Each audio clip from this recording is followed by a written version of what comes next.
Hello, everybody, and welcome to this episode of Comfortably Disturbing with your group from Australian Financial Advisory Network, or AFAN. My name is Georgia Lane and I'm the Director of Marketing at AFAN, and today we have a great session where we're going to be sharing with you some stories of some of the advisors who have recently joined our group. And I know that many of you will have questions about what you're going to be doing next year. There's a huge change and a huge impasse that we have to consider our futures in the financial services industry, and next year could be crunch time. So we wanted to share with you the stories of some of the advisors who have recently joined us, where they were before they decided to join AFAN, and the questions that they had for us, and where they are now and how they feel about being part of the AFAN community. We have David Baccinelli, Mike Donohue and Steve Grice. All three gentlemen are now part of the AFAN team, and we're really pleased to have them on board. We had a nice little gathering this week on Tuesday, coinciding with Melbourne Cup Day, which was a lot of fun, where we got everybody together and we ran through an induction session. The induction is all about getting to understand the different roles of all the team members and just spending some time together to understand how we all fit, which was a lot of fun, and we love doing these induction sessions. And then we followed that on with a bit of merriment and celebration around the Melbourne Cup, which was great. And it was a really lovely environment.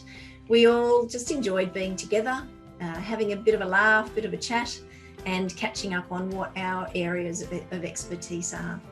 I'd like to, first of all, introduce to you one of our new team members. He's one of our most recently joined team members.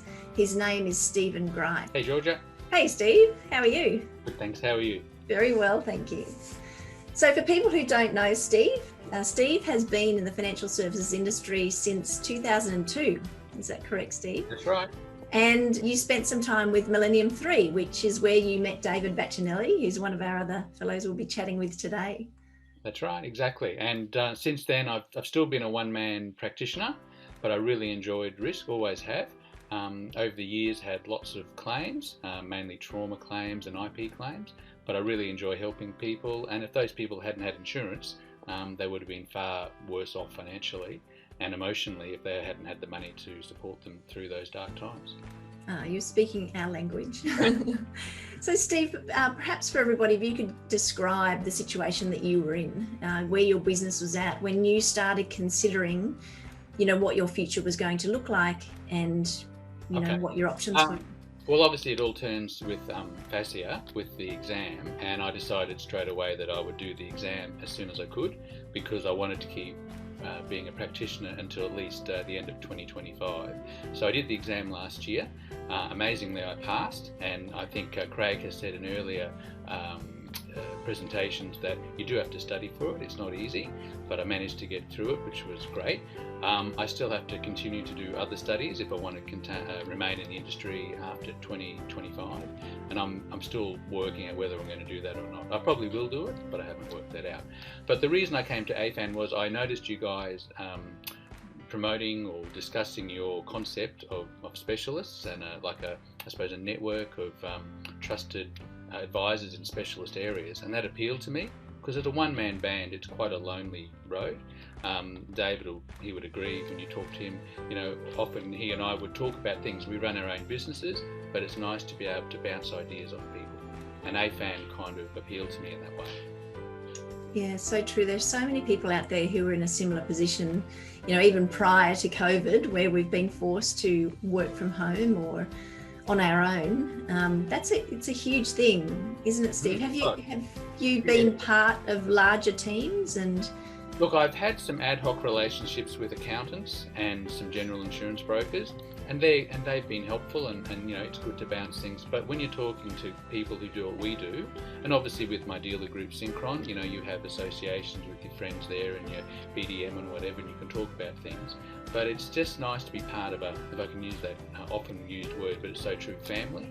And that's what I found AFAN, now that I'm involved in it, I found that that's a really good thing to have. You can have good discussions with people about subjects that I know about, but I'm not a specialist. Like I'm not a Mm. specialist in estate planning. I'm not a financial planner. I know a little bit about finance, but I'm not a specialist. And having those people in a group like AFAN is just great. Yes, we were talking about that a bit on Tuesday, and it's lovely to hear yourself and David talking about how you've chosen to specialise in insurance Mm. and really helping clients with that. Mm. Yeah, It's well, it's that's one of the things I think too. I think the days of the one-man band, unfortunately, are going, and you mm, really need to be part of a network to survive. And I love risk. I do, and I know David does the same. I do get involved in my claims. When I sign up a client, I often say to them, "Look, the first person you've got to see is your doctor. Then come and see me, and we'll get your claim sorted." And I think we're when we sell insurance or when people buy insurance, they're buying a promise, and we've got to help them with. We've got to see that promise through. mm, so But true. but they also have other needs which in the past I have tried to help them with, or I will relay them to someone. But now with the AFAN network, I've got trusted people who I know will do a great job, and they're specialists. When we had our induction meeting the other day, I just learnt so much Mm, just from some little gems of stuff, particularly in aged care when Paul was talking and Craig was talking about certain things and about estate planning. You go, oh, okay. So little kind of things drop in your mind. You go, oh, great. And so now I'm a little bit more aware of some things which I knew a little bit about, but now I know more about. yes, it's true. It's not a pushy environment. It's No, just more of a value, just sharing mm, everybody's knowledge. that's And right. when that Exactly. need arises for your client, it's there for them. That's right. It's nice. So tell me, Steve, you had some pretty prescribed questions. You're very good at knowing exactly what to ask. Right. What were some of the questions that were running through your head and that you spoke with Craig and the team about Oh, when you okay. considered a fan? Well, you might cover this later today, I'm sure, but things I wanted to know is, can I run my own business alongside AFAN? And that was answered. And just how, where the future lies. What can I do if I don't decide to do my study? What happens at the end of 2025? And that's really important to someone my age. I'm unfortunately not young anymore. I'm 58, so I'm kind of thinking, I don't want to retire. I want to keep working. But Mm, what happens if I don't do my study? And Craig gave me some options, which I think are great. And I think you guys are going to be overrun by people my age or perhaps a bit older who really haven't thought this out yet. They might not have, thought that they're kind of waiting to see what happens. But you've got to start acting now. You've got to do mm. something now because you've only really got if you haven't done FASIA, you've only got a year left. And if you fail FASIA, you're up the creek. That's so true. It's pretty scary. And what was the advice that Craig gave you with respect to whether you should do the graduate diploma? He suggested I do it. Mm, He suggested I do it. And he's probably right. I guess I'm just, to be totally honest, I'm waiting to see what happens next year with the commissions with respect to life insurance and what happens with ASIC and what they're going to do with us with respect to their inquiry into the life insurance commissions. So I guess I'm just looking at that. But I really love what I'm doing. And look, one of the things I've found since I've joined AFAN, whether it's because of COVID and I haven't been out and about as much, but coming together with the group, it does energize you.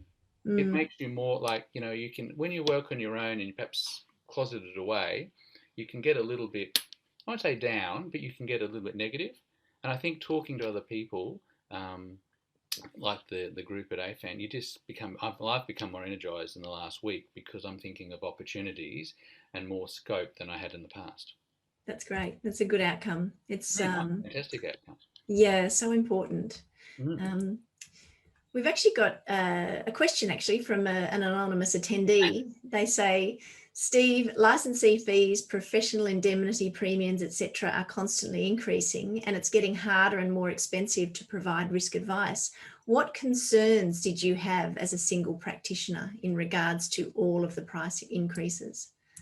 Well, if the question is asking about price increases for the licensees, yes, that is quite concerning. And as I said, as a one-man band, I'm lucky enough, I guess I'm only a small business, but at the moment, my renewals are kind of easily covering that. But I am looking at the costs.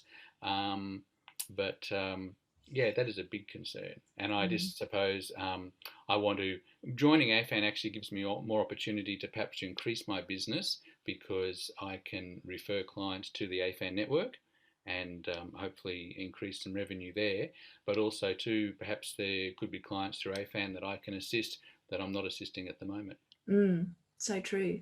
There's another question, and it sort of leads into the final question we had for you, Steve, and that is, how do you think your clients will directly benefit from you joining AFAN, and how will you change the way you operate to facilitate this?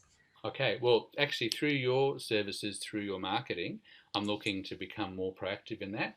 I've always considered myself very good at risk, but I'm not very good at promoting myself. So, using your services for marketing and promotion will be really helpful. And I'm looking forward to kind of letting my clients know that I have part of the AFAN family and I've got all these services now that I can offer with confidence and perhaps be a bit more proactive in providing those services or being the conduit to those services. Because in the past, if I had a client who was interested in financial planning or general insurance, I had a contact, but it wasn't a rock solid contact. Mm. Now I think being part of the AFAN community, it's like a direct conduit straight to that person, and I know they're going to look after the client. That's a good outcome for everyone. There is, and I mean, there's some aspects which I never really thought of in the past, like aged care. Meeting Paul with respect to that, at my age, a lot of my cohorts of a similar age have aged parents, and I'd never really thought of that in the past. I mean, I'd like to help them if I could, but I didn't know who to go to. Now Mm. I know who to go to for that area, and I think that's really important. That's so true. I've heard Paul talk on numerous occasions about how he helps people, and I understand it now. Mm, Whereas previously, I didn't really understand how it could work. no. But yeah, you can really see how Paul helps people. It's amazing. Yeah, and the great thing I love that the people that I met the other day, all our specialists, it's not hard sell. It's just strategy, and if you want the service, there it is. If you don't need it, you don't have to. You're not pushed into it. Exactly. That's right. So finally, a final question for you, Steve, is what advice would you give to other advisors who are considering their future right now? If they're unsure about where their future, like they really got to go and have a chat to Craig because he was very helpful to me, and through your webinars, I've learnt more about you, and I think as time has gone on, you've explained more about what you're offering. So I think anyone who's my age, younger or older, who wants to stay in the industry, has done fascia or is going to do fascia, need to come and talk to you guys pretty quickly. Great. Okay. Well, the best way to do that is you can just jump on our website and you'll find the contact details there, or send us an email. There's many ways you can do that. So thank you, All Steve. right, That's thank you. great. Thanks, Georgia. Now, before I let you go, I'll bring David on because I know that you guys are great friends. Mm-hmm. Here we go. There's David. So, hey, David, how you going? Well, that was awesome, Steve. Really beautifully spoken, and it's hard to really add any more to those questions because I think you've answered everything very well, and yeah, it's just a great feeling to be in this new place. And isn't it nice to have this team? I know you guys knew each other and you're in the same dealer group, but now to be coming together so often and just sharing ideas. I think the thing that stands out for me is, I have been a one-man band, and I look at not all, but the different careers and paths that I've taken in my life, and predominantly it's been me as that sole practitioner. So the idea of all of a sudden having this terminology like I'm going to the office or my colleagues, it's a little bit, felt a little bit estranged. And I kind of thought, wow, am I really going to be able to cope with that? But I'll tell you what, I absolutely look forward to it. It's so cool. And totally with Steve and a couple of others, but importantly with Steve, it's something we've always shared and have that communication. Communication is so important, and to have somebody that you can run ideas with and just to be there for you when you need some support is very valuable. And now to have an office with people and specialists there that that can help you. It's pretty cool. So I'm happy to have left that one-man band go to the wayside and be part of a new flow. Yeah, it's great. Yeah. We'll have a bit of a chat with you now, David. I'll just turn your video off for now, Steve. If you could wait, we might have some questions for you in the end. Okay, David. So for those who don't know David Baccinelli, I'm sure most people do know you. David has been in the financial services industry since 2001. And what many people might know about you because you are quite famous. You've been up on stage telling your story. One of the reasons why you became so passionate about helping people with insurance is because you yourself had a life-threatening experience, and you saw the value of having well-structured insurance. So can you tell us a little bit about your backstory, David, please?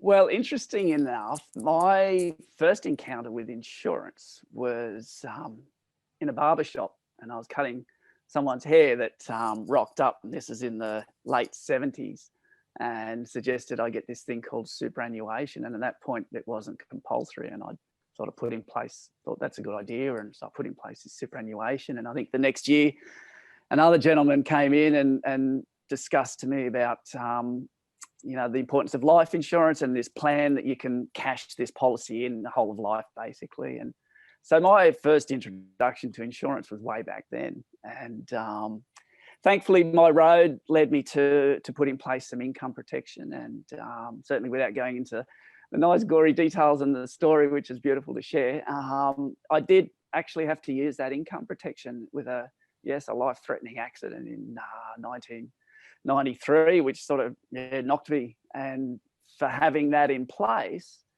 meant that I could just have a normal life and carry on with things. And I kind of went on my way and met a beautiful woman, got married, we traveled and had every intention to go back to past careers. And it wasn't until, returning to Australia in 2000 and 2001 back in the building trade, my advisor said to me I was sort of wasting my time and I should be this insurance advisor. And I kind of laughed at him. I said, "You're joking, selling insurance? I mean, I couldn't think of anything worse."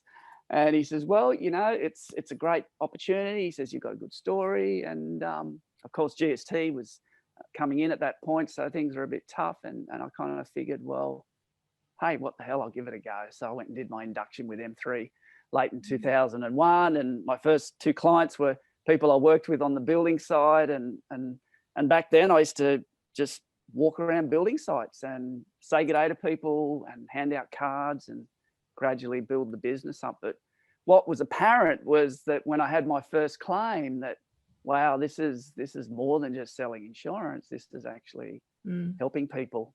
And there's big rewards in that for feeling that you're doing something worthwhile, not just creating an income. We have a good income, absolutely, but we're doing something worthwhile for everyone out there and people that want to listen and join us on the journey. So true. My and career. David, where were you? Just fast forward. So you became an insurance advisor for many years, and a fantastic one. And then fast forward, you decided to sell part of your business, and then were at a bit of a crossroads and deciding what you were going to do, and when you came across AFAN. Can you tell us about where you were then?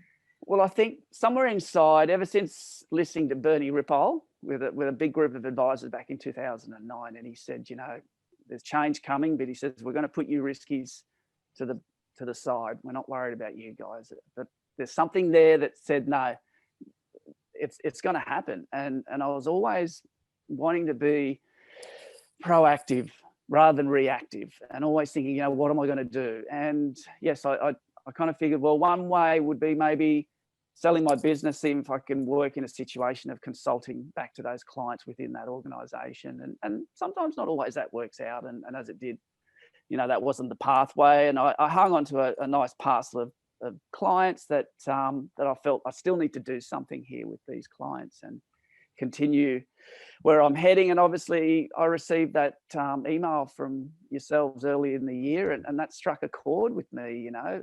And speaking to Craig definitely answered a lot of questions that that says that it's hard to carry on as that one-man band and to have the support of other advisors that have got similar interests and passions is really a way to go forward. So it was a no-brainer for me, and it was like everything funneled into that point. And I'm glad that I sort of did what I've done. I've never had any regrets with anything that I've done, and I think the path that I've taken has led me to where I am here. And it's just, I've got the shackles off, and I'm just in the best place. Yeah, without a doubt. Great. And so what were some of the questions that you had for yourself when going into AFAN? What were some of the things that you hit up Craig and Ian and Paul about? I think importantly for me, it's not ownership, because we don't own clients, but that's a relationship that I've put in there. And I suppose it was questioning around, all right, well, so what happens here? Is this just like you wanting to take over some clients and sort of gradually usher me out the door? And, you know, they were the sort of concerns, excuse me, the concerns that I had. But straight away, it was like, we can buy a book of business, and you can go out and buy a book of business. And that is exactly what you buy. You buy a book of business. But when you have that advisor, you not only have the book of business, you have the relationship that comes with that business. And that's the important part. So in their eyes, they're about creating the relationships and enhancing the relationships that are already established within that client base. So there's no threat there. I have full autonomy. I've still got full contact with the clients. They use me as first contact, certainly with all their claims. And like Steve said, like all of a sudden aged care, what Paul does is just amazing. And yeah, I've heard of estate planning, but when you see the real implications of what happens there with what Craig's doing, it just opens the doors up, and the light bulbs just come on. And you think, you know, every time now when we have a meeting together, and I'm in every one of those meetings with my clients, it's not one meeting that'll happen and I'm not going to be there. And so it's just a gathering of people coming together for the common good. And what I love is the fact that we have communication now. You know, we had a meeting with some clients in Shepparton just recently, and they're already engaging some legals to do all their estate planning. Now that's great, but what we've done now is made contact with their legals and with their accountants, and we've created this network because we're all here for the common good of that two people or that one person, but that client in the middle. And here we are all around them together, working as a team. And with communication, it can happen, you know, and that's just a perfect way to go. Perfect way to go. Yeah, it's great. It's so nice that it is quite easy, isn't it? Whereas when you're a sole operator, the intention's always there to help the client any way you can, but sometimes it's just difficult to make it happen with other advisors and specialists. But when they're right there and they're part of your team, yeah, totally is. It's easier. And yeah, like Steve said, you know, I had contacts and I could make introduction, but I was never part of that, you know. And I think what makes this different is that, yeah, when one of your clients needs some aged care, well, you go there with your client and Paul, or if it's estate planning, you know, financial planning, whatever it might be, you're there. And so it just glues the whole thing together. You know, it totally glues it together. Yeah. Great. We just had a question for you, David, from somebody in the audience. It's anonymous again. What do you see, David, as your role at AFAN? There's a few roles there that I'd like to do, and I love everything that I do in AFAN. And I think continuing my relationships with my clients, absolutely. Now the doors are open, and I was talking with a client who is my accountant, and have a chat with him this morning, and we're going to organise a meeting, and basically saying to him, I'm open for business, baby. Bring it on. Because for the last 2 years, I've really been pushing clients away because I've had to put this big fee for service in place. I've had anxiety thinking about, oh my God, what's going to happen at audit time? You know, like, are they going to scrutinise me to the hilt, and so I just haven't been writing any business, and I feel like I'm neglecting people out there that need what we have in place. You know, I've said it before, like as risk specialists, we're surgeons and we save lives. We do so much good for people, and why stop doing that? So now the doors are open, and bring on those referrals, baby. So yeah, I might not be able, because my role, just to be clear, I suppose, is I've handed my AR in. And I'll tell you what, that day was so beautiful, because like this weight lifted off my shoulders. And I get goosebumps now thinking about it. No more CPDs, no worry, no funding FASIA and ASIC, you know, no compliance, no anything. But what do? I get to do the stuff that I've loved to do for the last 19 years, and that's interact with my clients. So so important. That's amazing. And so now good. you've got a huge team behind you. So you've got, of course, Craig Ball and his 100% claims accuracy rate. You've got, you know, Nancy and Celeste and the marketing team and all these people that can help you with your business and for you to do what you love and have great relationships with your clients. Totally. And the big thing is, being part of that meeting, I can still talk and you know, give some ideas. Ultimately, I'm not giving the advice. That advice is coming from the AR, and whether that's Craig or Steve or whoever's in the team. So, but there's communication there, and, you know, people that have spent 20, 30, 40 years in the industry have got experience, you know, and it's that experience that can help to others, and I think especially younger advisors. So where it's been said that, you know, a lot of older advisors, I think a lot of younger advisors will be welcomed and love to join a team like this, because if something like this was open 10 years ago, it certainly would have grabbed my interest. That's true. As Paul Geisel says, he loves teaching the younger folk and Totally. sharing his experience and tips, so that, you know, young advisors can learn all this relationship building and the amazing soft skills that the experienced advisors have. Now, speaking of experienced advisors, I thought I might bring on Mike Donohue. Now, we were having some trouble with Mike's video. So Mike Donohue has been in financial services for 34 years plus. He's now joined AFAN as a development manager, and Mike spent many years, many of you may have seen him in his days with AXA or with OnePath, or when he ran his own practice. Mike, are you there? Yeah, I'm here, Georgia. Can you hear me? I can hear you loud and clear. We just can't see you. Okay, I'll bet. That's anyway, if you can hear me, but can't see me, that might be a good thing. But hopefully you can hear me at least. Well, yes, we've still got David here, one of your team members now. Hey, mate, how are you? Oh, doing well, thank you. Bye to David, thank you. And we might bring you back right at the end. Thank you, Georgia. Where were you? So you had actually retired, as same as Paul Geisel, when you decided to join AFAN, is that right?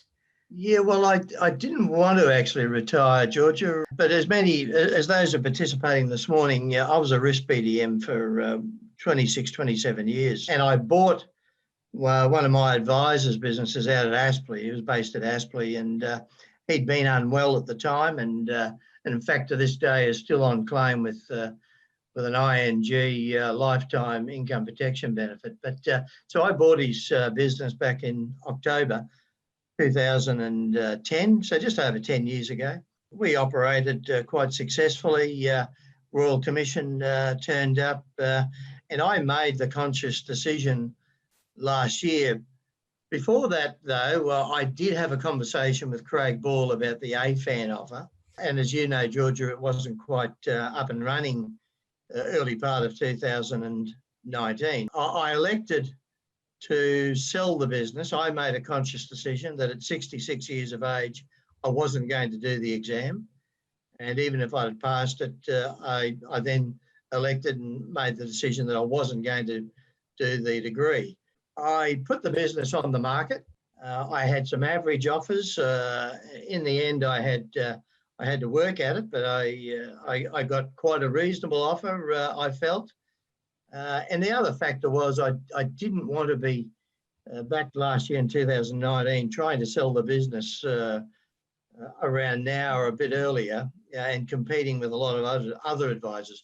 Of course, what I didn't know was that the exam was going to be put back another 12 months to the end of 2021. But so la vie. So I sold the business at the end of October. It settled at the end of October, and I worked for the advisor in the handover process for about 6 months. He'd promised that there'd be plenty of work for me and blah, blah, blah. I worked for him for a couple of weeks in January, but I wasn't satisfied as to the level of work and contribution I was doing there, and I elected to move on. So, and we left on very good terms, but so I was basically, retired, unemployed from about the end of January of this year through till about July of this year, when our son, Ben, who was, some of you would know, was a BDM at Astron and now a Challenger, unbeknown to me, sent an email to Craig and said, "Oh, mate, can you get the old man off our hands? He's driving himself up the wall and us to boot." So I came and had a chat with Craig, and lo and behold, here I am today as the development manager for AFAN. And I'm thoroughly enjoying it. I'm currently just working the Tuesday, Wednesdays, but advisors can get a hold of me on the mobile at any stage. But my role will be going out and talking to advisors who want to talk to AFAN, that recruitment role, if you like. You know, I got 2 leads from a risk BDM on Tuesday, we'll be sending out an email in December to all advisors, just giving them a heads up of where AFAN is at. And it certainly, as you know, Georgia and David and Steve, it's come a long way since I joined on the 14th of July, and there's been a lot of appointments, and all that will be set out in the email. Yeah, that's great. And we're so happy to have you on board, Mike. It's great to have you as part of the team. Mike, can you share with us, it's just a question from the audience actually, what are BDMs and risk advisors saying about the current environment? You're in contact with them. Are they anxious? Are they angry? What's their feelings? Well, it's a bit of all of that. You know, we've had a number of BDMs. We had one come in about a month ago. They're not talking product so much. It's all anger and angst, and advisors are feeling that they're getting pushed into a corner. I felt that last year, but you know, I was 65 then. I'm turning 60. I've turned 66, and I'll be 67 in January. But I elected not to do the exam. But they're what we're hearing is, and in fact, the young lady that rang me on Tuesday had met with 2 advisors on Monday. And one has told her that he's not going to do the exam. I know the advisor, and we're already communicating, and the other advisor is tossing up as to whether to have a crack at the exam next year. We saw an advisor last year, Craig and Ian McPherson, last week, I should say, Wednesday of last week. He had a crack at the exam in August and failed, and he's having another crack at it in January. But by and large, it's the same story coming from BDMs. They're worried, they're worried about their own futures, but also they're worried for the advisors. Yeah, it is. It's a tough time, and there's going to be some big decisions to be made next year. It must have been nice, Mike, for you to have another option and to come in as part of a team, but there's no pressure as such. It's just it's a great team environment. How would you describe it? Yeah, I said to Craig on Tuesday, I'm looking forward to getting my yellow AFAN jacket in time. And I think it was David touched about the family and getting back to having some fun. A lot of fun's got out of it. I think for too long advisors have felt the boot of the regulator.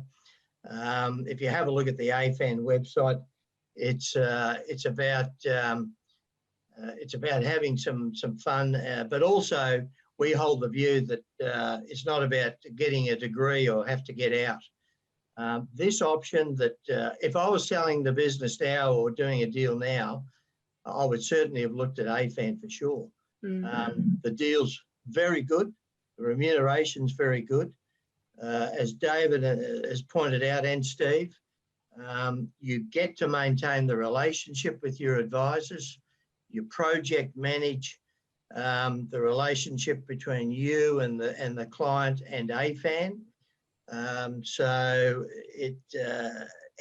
as I've said on numerous occasions, it's not like we're digging ditches in a hot Brisbane summer. It's going to be 34 today in southeast Queensland. I'd hate to be digging a ditch, but we could still go for a lot of years yet. And a lot of advisors have got great years of experience, skills that they've built up over a long time.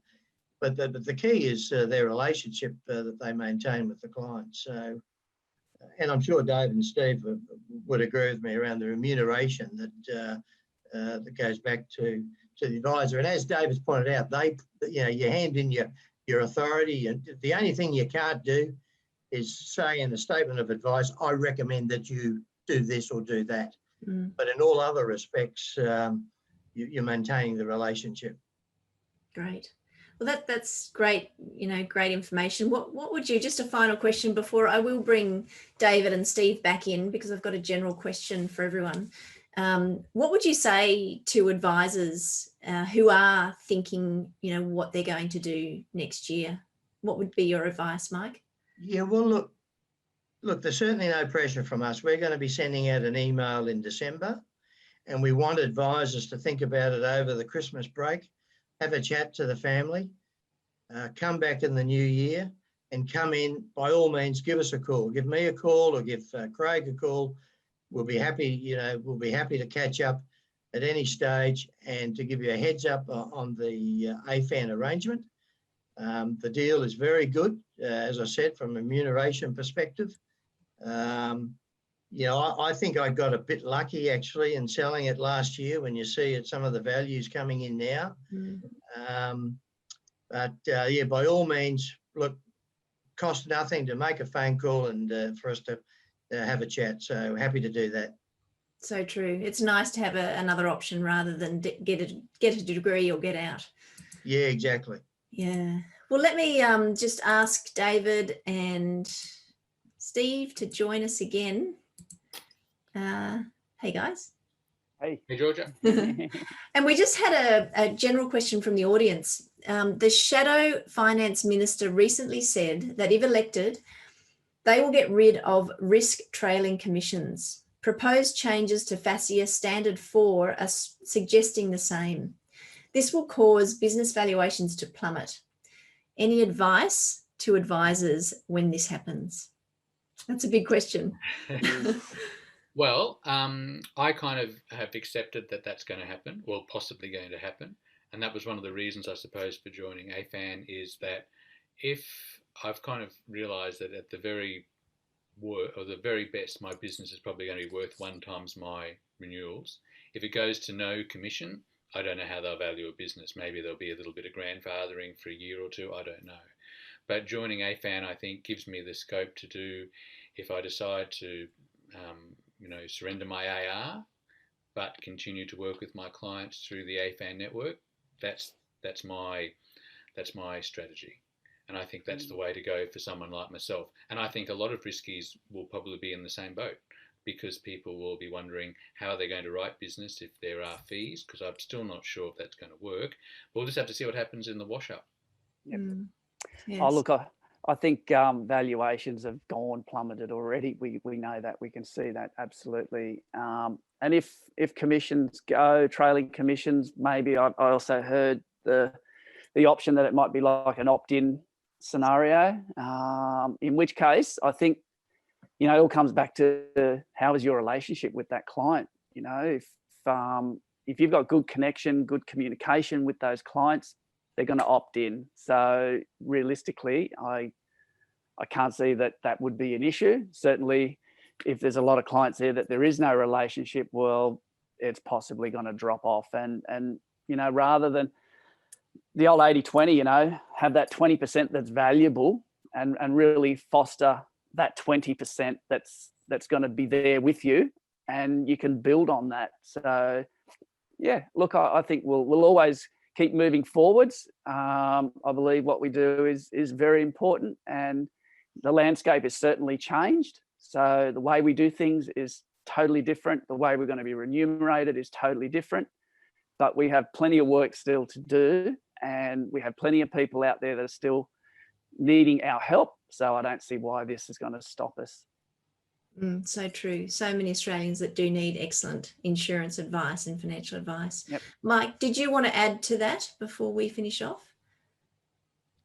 Yeah, well, I suppose that's a way down the track. That's an outrageous statement, though, I've got to say. There'll be no insurance written in the years to come if that's the case. Whether clients will pay a fee for service up front and ongoing, I think some will, but a great number won't. And there just won't be the level of insurance that's been written in the last 50 years, I would have thought. Which is a shame. But it's probably, I think Steve's right, it's possibly inevitable in time. But it's an outrageous statement. So, we keep our fingers crossed on that one, but that's my view about it. Yeah. And Mike, the other issue is that this is what concerns my clients at the moment, is because no new businesses or lesser new businesses being written, the existing clients, the existing book are being, if I can use the word, discriminated against with the unbelievable premium increases. Yeah, indeed, Steve. And David was mentioning about being cautious about writing new business.